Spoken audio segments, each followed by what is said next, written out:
Skip it up and that up. It's time for some rumors and speculation about the PlayStation 5. Did you hear that? Before everyone freaks out, they're rumors and speculation. So take it with a grain of salt. A smalt? Take it with a grain of smalt and a grain of salt. A small one. Do you have one of these? Do you have a Switch Lite or do you have a regular Switch? Then you should get a Satisfy gaming grip. They're a sponsor of this channel and I absolutely love their products. They make the Switch Lite and Switch really ergonomic. I use the grip on my Switch Lite especially all the time, and they also have awesome cases that you could store all of your accessories in, down to the power supply and everything else, all of your games. And there's also a link below in the description. If you use the code ReviewTech10, you'll get 10% off your entire order. I can't recommend these grips enough, and thank you to Satisfy for sponsoring these videos. So as we get closer to the PlayStation 5 and Xbox Series X or Xbox or whatever the hell they're going to call it being released later this year, more rumors are going to come out. And I love talking about this stuff. I always have. I've always talked about the rumors on Review Tech USA because it's just cool to speculate. It's exciting hearing about the next-gen tech about to come out. So, and it's also interesting to see when the consoles are finally revealed / released, what information was true and what was misinformation. I enjoy this stuff, and I know a lot of you do too. So this is coming from BGR.com. They got it from 4chan again. But whatever, sometimes the truth comes from strange places, so I'm going to read to you what the information is here from BGR, and then we'll discuss. Posted on 4chan earlier this week, the leak reads a lot like a similar rumor from a few weeks ago where they were talking about the pricing and the reveal date. The one that told us the console would be unveiled on February 5th, and that it'll cost $499 when it launches in October. Interestingly enough, the new report mentions the same exact details, giving us our first reason to question the rumor. It seems highly unlikely for Sony to hold a PlayStation 5 event on February 5th to unveil the system, controller, and key aspects of their plan, given that the date is next week and Sony hasn't issued press invites for any event. Or they could just kind of throw one out of left field where it's very exclusive, but okay, maybe that is a good point, but you never know. That said, the leaker provided plenty of extra details about the PS5 compared to the previous report.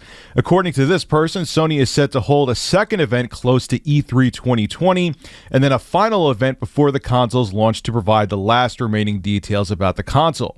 On top of that, there should be up to 3 State of Play events throughout the year to keep the buzz going, which is smart. The report notes that the PS5's price is set in stone at $500, which is what I expected, so that's fairly good news. However, and this is an exciting tidbit, and I hope this is true, I really hope this is true, Sony is trying to go for a 2 terabyte SSD. Thank you God, I hope that's true, which would be amazing news for gamers, because a 1 terabyte SSD in 2020 for how big games are is not going to cut it.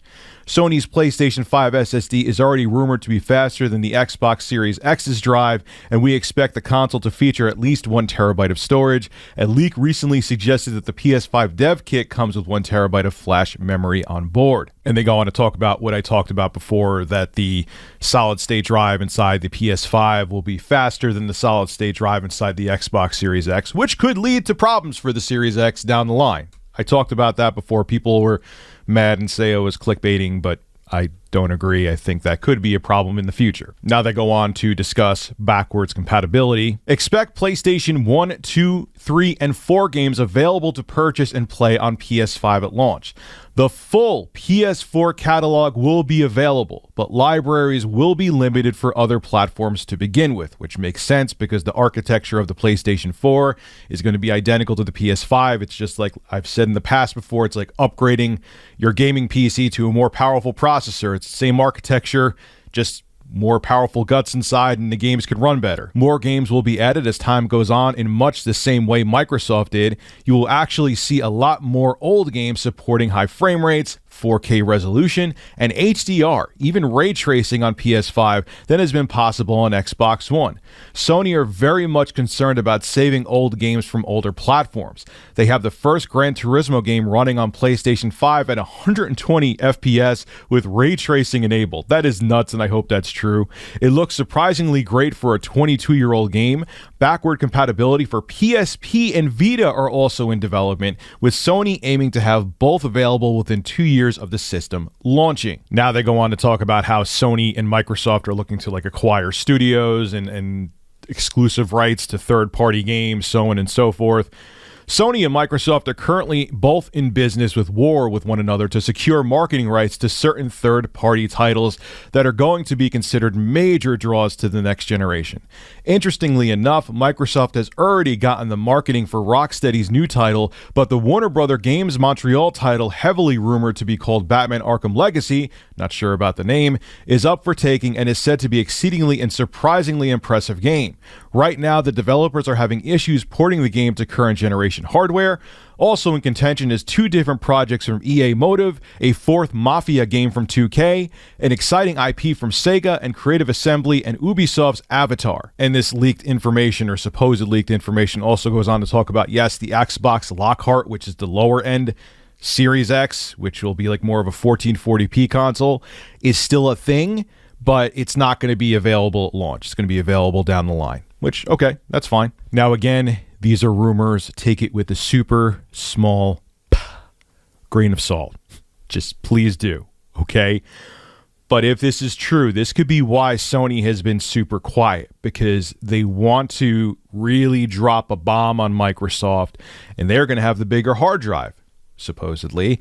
They're going to have the faster SSD, supposedly. They're going to have the more powerful system, supposedly, than their competitor, Microsoft. And they may actually be cheaper, or at least be the same price and give a superior piece of tech. And that may be why they're being very hush-hush about things, and they're just letting rumors go out there and spread around, and they're not confirming or denying anything. But if this is all true and we're going to get a bigger hard drive, a faster SSD, and a good price on the PlayStation 5, Microsoft could be in a world of hurt again with the Xbox Series X if they don't launch with some kick-ass exclusives. Hopefully, Halo Infinite will be a launch title for the Series X when it comes out later this year. This is Rich of Review Tech USA signing out. Have a good one. Hey, if you enjoy my content, consider becoming a Review Tech USA member. I'll have a link below in the description. I live stream now on this channel all the time, and it gives you access to cool emoticons to use as well while I live stream. Again, link below in the description. Thank you for your continued support.